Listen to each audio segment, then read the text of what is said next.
توی بعضی از خونه‌ها هیچ اتفاق عجیبی نمی‌افته. نه صدا، نه سایه، نه خواب بد. فقط آدم‌ها دوام نمیارن. نه دعوا میکنن، نه فرار میکنن، نه حتی میگن چرا. فقط بعضیا بعد از مدتی جمع میکنن و میرن. این داستان درباره همچین جاییه. نه متروکه، نه نفرین شده، نه معروف. جایی که سالها هیچ کس بیشتر از چند ماه توش نمانده. و عجیبترین بخش ماجرا اینه که هیچ کدومشون نمی رفتن. حتی نمی ترسیدن. خانه وسط شهر بود. نه قدیمی، نه نوساز. یه واحد معمولی توی یکی از کوچه های معمولی بود. زوج جوان و بدون بچه خانه رو اجاره کردن. همسایه ها معمولی بودن. محله شلوغ نبود، اما زنده بود. ماه اول هیچ اتفاقی نیفتاد. ماه دوم هم همینطور. حتی صاحبخانه گفت خوبه، اما قبلی ها زود میرفتن و کسی نپرسید چرا. از هفته هفتم چیزهای کوچیکی شروع شد. نه ترسناک بود، نه عجیب. مثل ساعت دیواری هر چند روز 2-3 دقیقه عقب میافتاد. یا در حمام گاهی کامل بسته نمیشد. یا بوی نم فقط بعضی شبها فقط کنار یه دیوار خاص میآمد. همش قابل توجیه بود و همین خطرناکترین بخش ماجراست. بعضی چیزها شروع به تکرار کردن. نه هر شب، نه منظم. وقتی یکی از اونها تنها در خانه بود، صدای آسانسور از طبقشان می آمد. اما هیچ کس پیاده نمی شد. حتی بعضی وقتها کفش‌ها گاهی جابجا می شدن. اما نه طوری که بشه گفت کسی عمدن این کار کرده باشه. آروم، بی سر و صدا، نامطمئن. زن یه شب گفت تو هم حس میکنی اینجا خونه نیسته. نه اینکه گفته باشه ترسناکه، فقط گفت خونه نیسته. و این جمله تا مدتها توی ذهن مرد موند. یه شب اونا مهمونی داشتن. خانه شلوغ شد. خندیدن. موسیقی پخش شد. و برای چند ساعت همه چیز طبیعی بود. اما بعد از رفتن مهمانها خانه سریعتر از قبل ساکت شد. انگار چیزی منتظر بوده همه برن. یه شب مرد دید روی دیوار اتاق خواب، جایی که هیچ وقت چیزی نبود، خطی افتاده. نه ترک خورده باشه، نه رطوبت. خطی صاف، عمودی دقیق. و اون خط فرداش نبود و شبش برگشت.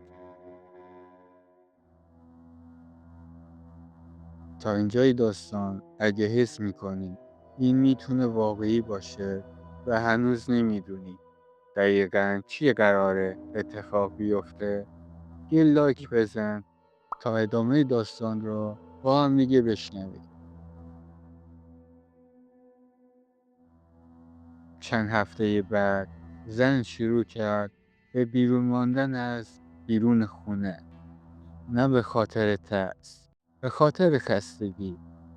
زن میگفت انگار وقتی خونم بدنم کار نمیکنه. مرد اول جدی نگرفت. فکر کرد فشار کاره. تا شبی که مادر زنش برای اولین بار اومد خونه. زن مسن همین که وارد خونه شد وسط راه رو ایستاد. نه تعجب کرد، نه ترسید. فقط گفت اینجا قبلا چی بوده؟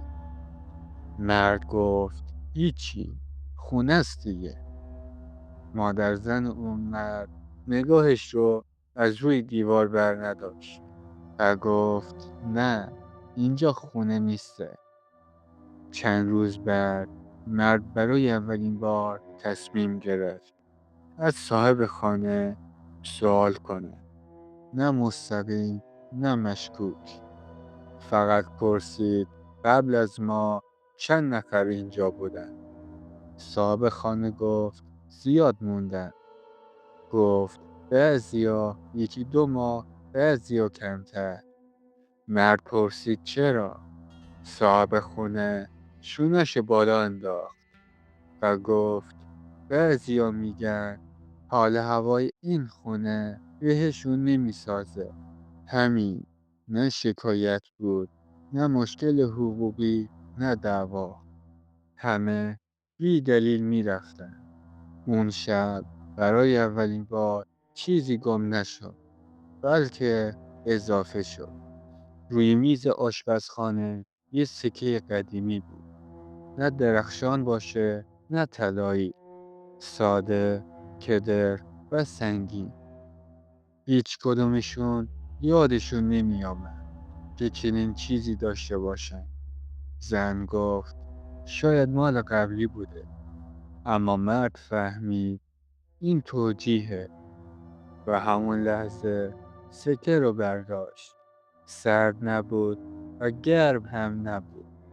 ولی نباید اون سکه اونجا می بود. سکه روز بعد نبودش. اما 2 روز بعد روی تاقچه اتاق خواب پیدا شد. این بار 2 تا بودن. زن گفت داری باها شوخی میکنی؟ مرد جواب نداد. چون اولین بار بود که خودش هم شک کرده بود و گفت شاید بعضی چیزها واقعا از کنترل خارج شدن.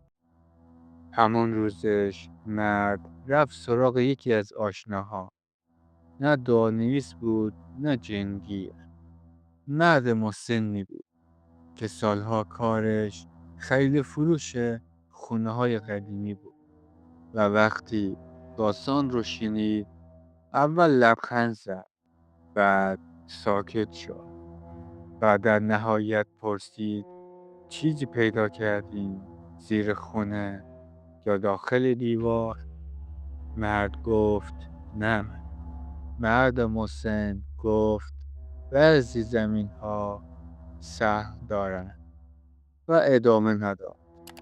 چند شب بعد بوی خاک شدیدتر از قبل برگشت، اما این بار از کف زمین بود. وقتی فرش بلند کردن چیزی پیدا نشد جز یه تیکه پارچه پوسیده و زیرش چند تا سکه دیگه بود. تعداد سکه ها نه زیاد بود نه کم، متوسط بودن. انگار عمدن همینقدر گذاشته شده باشه. مرد مسن دوباره آمد. پارچه رو دید ولی سکه ها رو لمس نکرد. فقط گفت اسمش رو شنیدی؟ زن پرسید اسم چی؟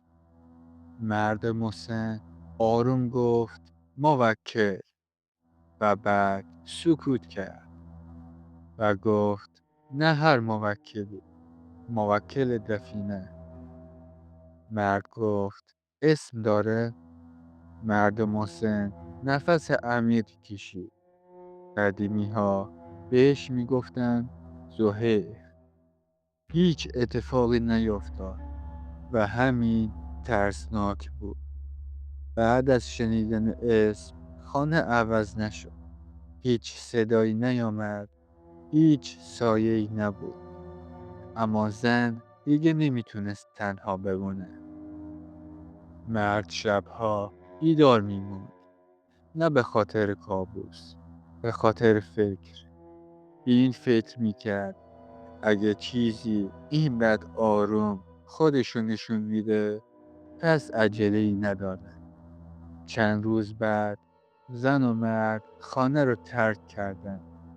نه ای که فرار کرده باشن و نه حتی دعوا کرده باشن. سکه ها رو همونجا گذاشتن. و هیچ چیزی رو با خودشون نبردن و وقتی رفتن برای اولین بار خانه سبک شد. خانه دوباره اجاره رفت ولی دوباره کسی نماند، چون بعضی دفینه ها مال آدم نیست و بعضی اسمها اگه شنیده شوند دیگه فراموش نمیشن.